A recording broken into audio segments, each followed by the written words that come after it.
2026-এ আমরা আরো অনেক বিষয়ে প্রোগ্রেস পাব।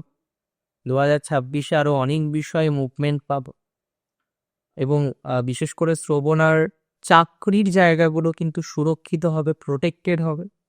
বহু চাকরিজীবী আছেন শ্রবণ, করছেন চাকরি উইথ লেস স্যাটিসফ্যাকশন, কোনো না কোনোভাবে স্যাটিসফ্যাকশন থেকে বেরোতে পারছেন না, কোনো না কোনোভাবে একটা স্যাটিসফ্যাকশনের যন্ত্রণার মধ্যে আপনাকে থাকতে হচ্ছে।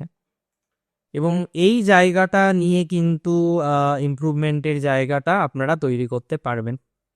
সুতরাং মানসিক চাপটা কম নিতে হবে, নিয়ে অগ্রগতি করতে হবে। এইভাবে যেভাবে চলছেন এটা সঠিক পথ নন। সো পথটাকে পরিবর্তন করার চেষ্টা করতে হবে। আপনি চাকরি করছেন, করুন, কিন্তু হুটহাট করে চেঞ্জ করা যাবে না। ধীরে ধীরে, ক্রমশ ধীরে ধীরে পরিবর্তন করার মেন্টালিটিটা তৈরি করতে হবে আপনাদের। এতটুকু কিন্তু বার্তা দিয়ে গেলাম। হুটহাট করে ডিসিশন নিলে কিন্তু ভুগবেন, হুটহাট করে সিদ্ধান্ত নিলে কিন্তু সমস্যার জায়গা তৈরি হয়ে যাবে।